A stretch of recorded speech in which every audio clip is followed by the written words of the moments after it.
Hello everyone, as you all know this is Niharika Tiwari. So जैसा कि आपको पता है, इससे पहले वाले पार्ट में हमने डिस्कस किया था कि बिजनेस एनवायरनमेंट में आपके कंपोनेंट्स क्या हैं, टाइप्स ऑफ बिजनेस एनवायरनमेंट, जिसमें हमने इंटरनल एनवायरनमेंट में क्या क्या चीज़ें आ जाएंगी, उससे एक्सटर्नल एनवायरनमेंट क्या होता है, माइक्रो मैक्रो के बारे में, साथ ही साथ माइक्रो के जितने भी कंपोनेंट्स हैं उसे डिस्कस किया था।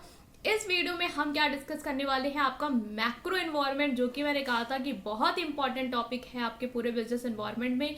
सो इसे हम अच्छी तरीके से इस वीडियो में डिस्कस करने वाले हैं। तो इस वीडियो को एंड तक ज़रूर देखें, और अगर आप वीडियो पसंद आती है तो आप वीडियो को लाइक ज़रूर करेंगे, चैनल को सब्सक्राइब करना मत भूलिएगा, और साथ ही साथ इसको अपने फ्रेंड्स के साथ जितना ज़्यादा हो सके शेयर ज़रूर करिएगा। Right, so without any further delay let's start this video.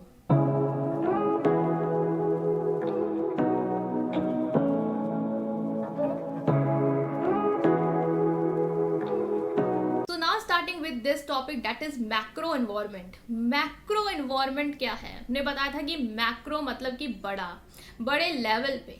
तो माइक्रो क्या था, बिजनेस के डायरेक्ट टच में मतलब क्लोजली इन्वायरमेंट था। मैक्रो क्या है, बाहर का इन्वायरमेंट, ऐसा इन्वायरमेंट जिससे business day to day interact नहीं करता, जिससे बिजनेस डायरेक्ट टच में नहीं होता, लेकिन उसका असर बिजनेस में इनडायरेक्टली पड़ता ही पड़ता है।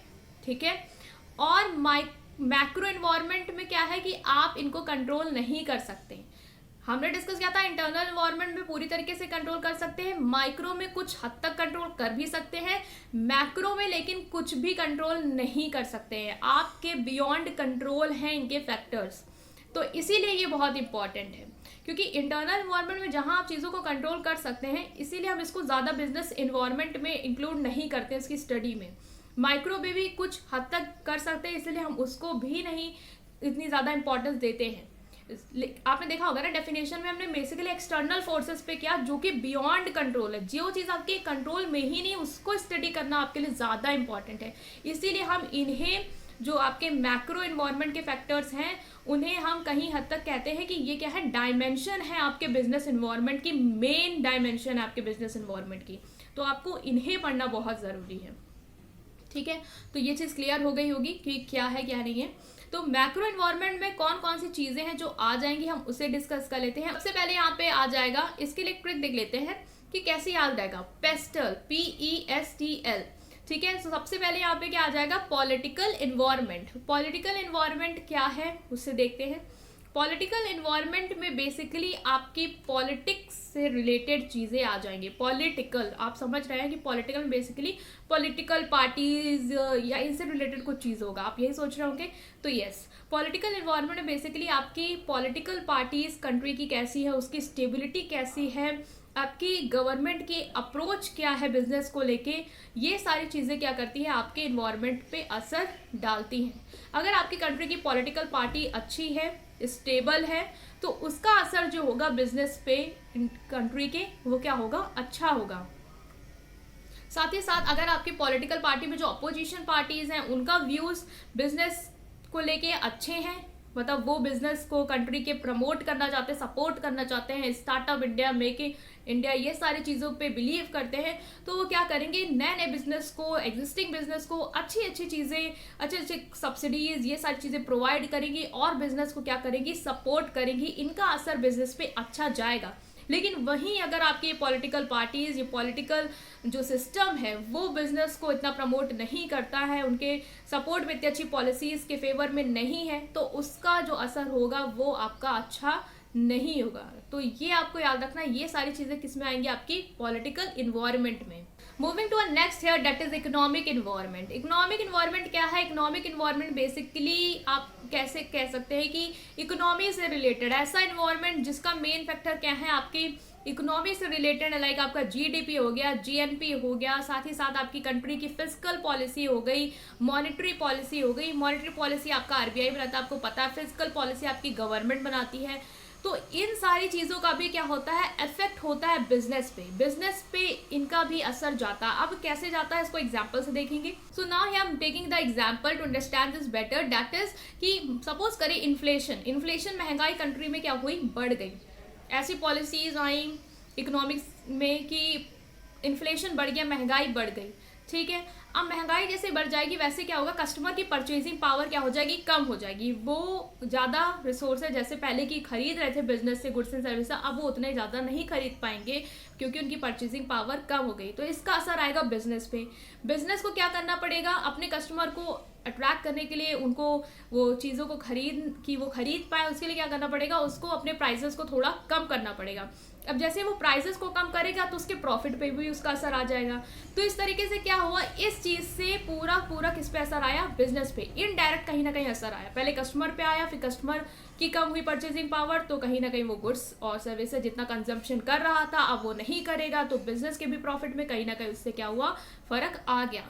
साथ ही साथ बैंक से रिलेटेड जितनी भी चीज़ें हो जाती हैं, जैसे लोन रेट अगर कंट्री में बढ़ गया है, मतलब अब पहले आप लोन सस्ते रेट पे ले लेते, अब आपको उसका इंटरेस्ट ज़्यादा देना पड़ रहा है। तो अब क्या हुआ, कोई कस्टमर है तो अगर उसने लोन ले रखा है तो अब उसको इंटरेस्ट ज़्यादा देना पड़ रहा है, तो सारी जो उसका मनी पावर है वो वहाँ जा रहा है। तो अब कहीं ना कहीं फिर से उसकी परचेजिंग पावर जो है वो कम हो जाएगी, फिर वही पूरी रिपीट होगी साइकिल, और असर किस पे आएगा, बिजनेस पे।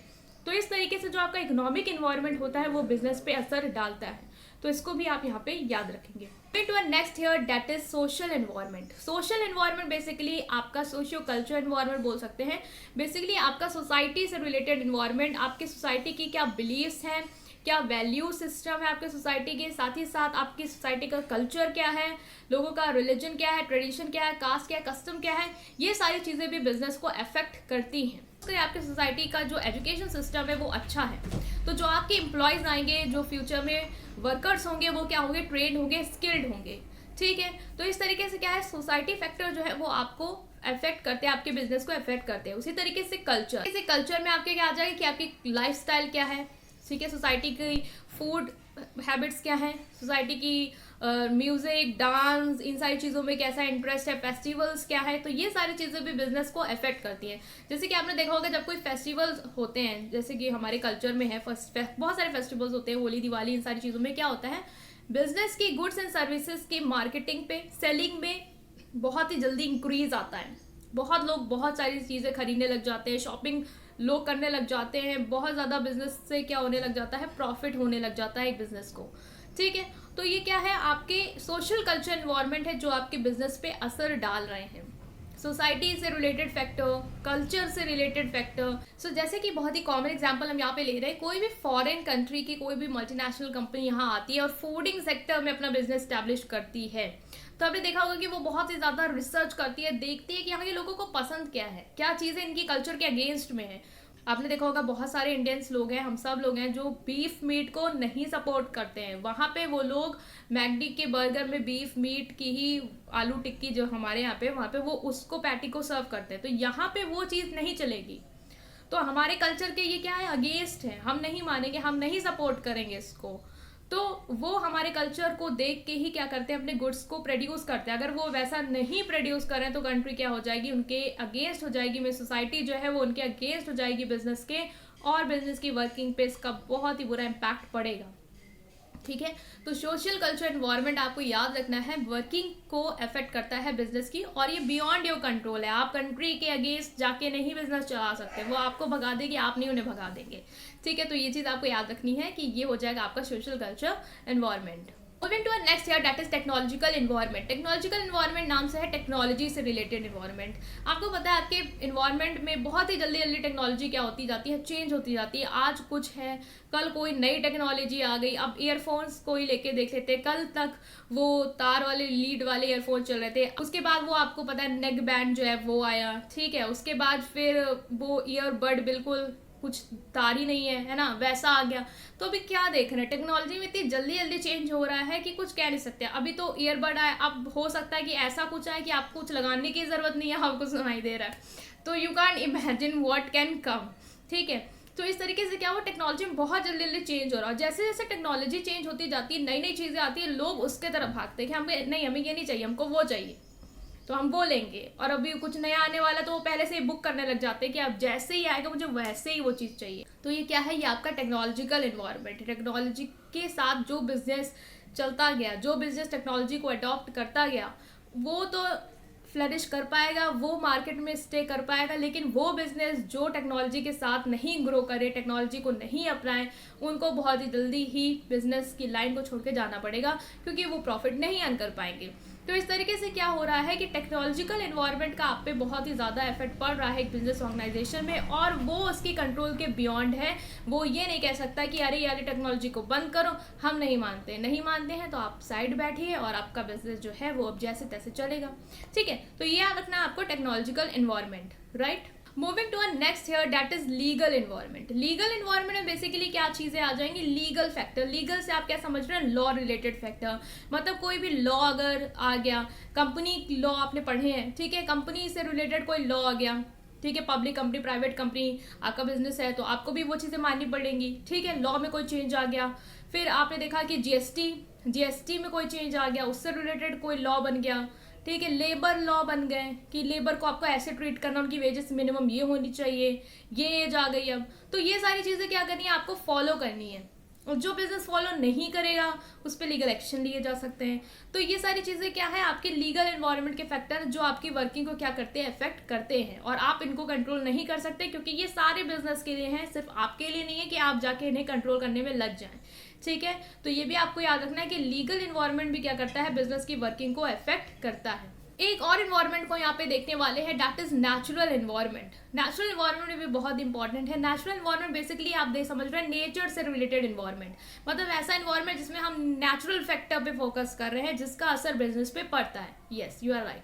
नेचुरल इन्वायरमेंट में बेसिकली वो सारे फैक्टर आ जाएंगे जो आपके नेचर से रिलेटेड, जो आपके ज्योग्राफिकल फैक्टर से रिलेटेड हैं, और वो बिजनेस की वर्किंग को इफेक्ट डाल रहे हैं। सपोज करें कोई बिजनेस है जो पेट्रोल सेक्टर में डील करता है, पेट्रोलियम इंडस्ट्री है, तो वो क्या करती है? क्रूड ऑयल पे डिपेंड करती है, जो उसको नेचर से मिलता है। अगर नेचर से उसे वो नहीं मिला, बंद हो गया, तो क्या होगा? पेट्रोल टंकी जो आपकी है ना, जो आप चल रही है, वो सब बंद हो जाएंगी, है ना। तो नेचर क्या है? बहुत ही ज़्यादा इंपॉर्टेंट है आपके लिए, आपके बिजनेस के लिए। उसको स्टडी करना भी आपको बहुत इंपॉर्टेंट है।